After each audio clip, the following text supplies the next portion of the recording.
Assalamualaikum warahmatullahi wabarakatuh. Apa kabar anak-anak? Semoga kalian semua selalu dalam keadaan yang sehat ya. Untuk materi hari ini kita masuk ke struktur dan fungsi jaringan tumbuhan.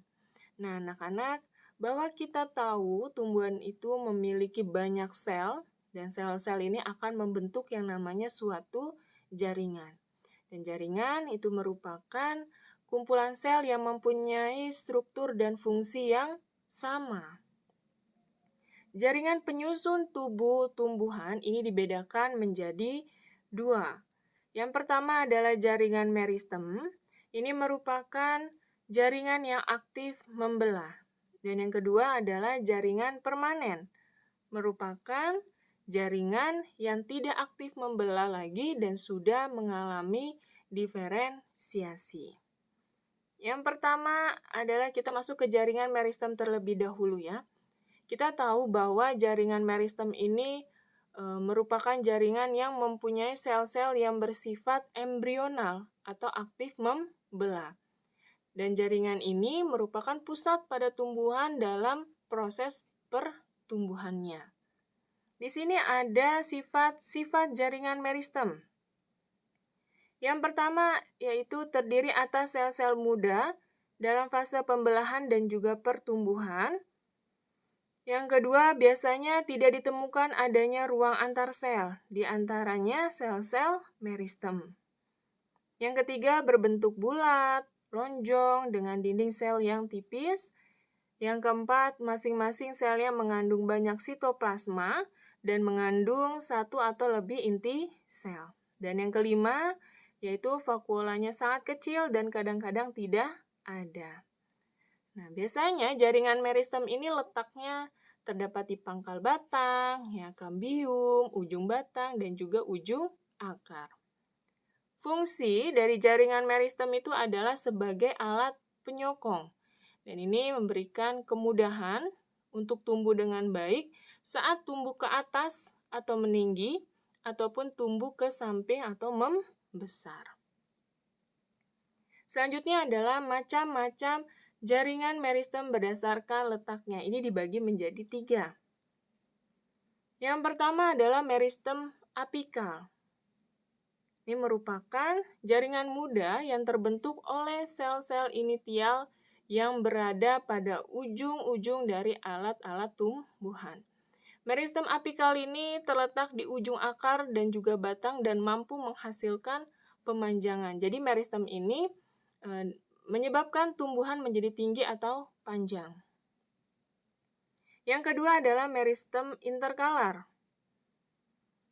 Jaringan yang terdapat di antara meristem primer dan juga dewasa. Meristem semacam ini dijumpai pada tumbuhan yang batangnya berruas-ruas, misalnya pada keluarga rumput-rumputan.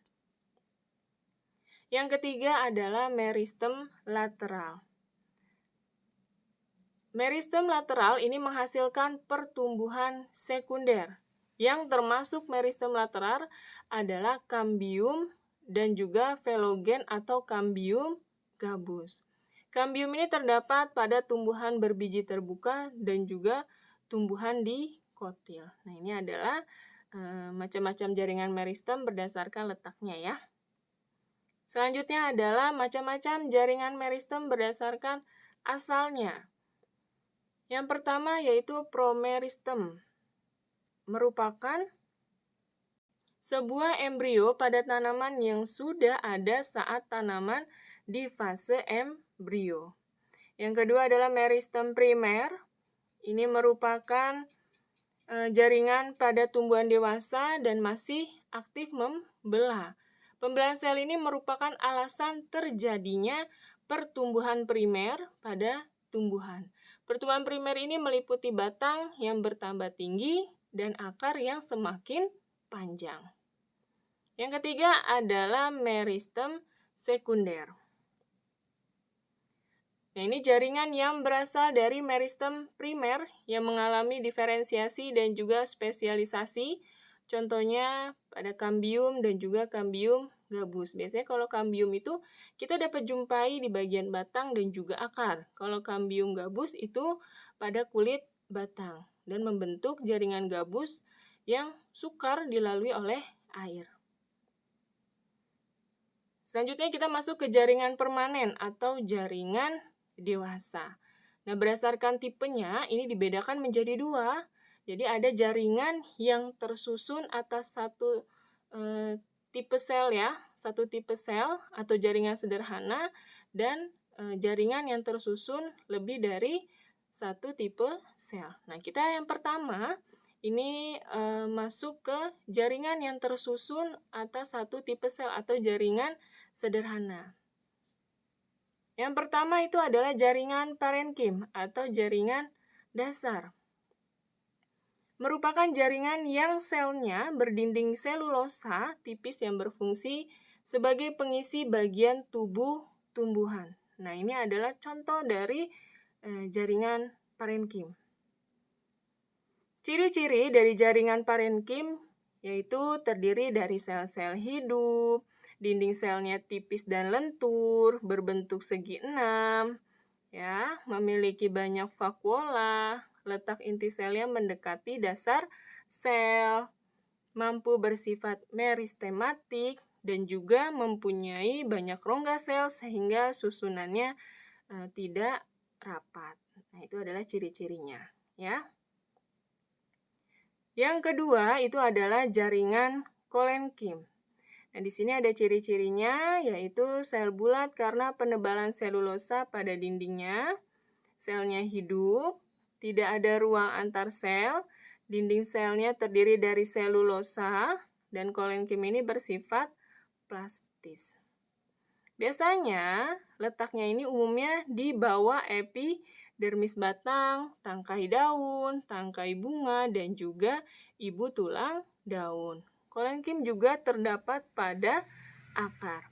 Dan fungsi dari jaringan kolenkim ini adalah sebagai penyokong pada organ muda yang sedang tumbuh. Nah, ini contoh dari jaringan kolenkim, ya. Selanjutnya yang ketiga adalah jaringan sklerenkim. Merupakan jaringan penunjang yang terdapat pada organ tumbuhan yang telah dewasa. Jaringan ini juga melindungi bagian-bagian lunak yang lebih dalam. Ciri-cirinya yaitu terdiri dari sel-sel mati, dinding selnya sangat tebal dan juga kuat. Dinding selnya mengandung lignin sehingga sangat kuat ya. Tidak mengandung protoplasma. Fungsinya yaitu sebagai alat penyokong dan juga pelindung. Nah, di samping adalah gambar jaringan sklerenkim.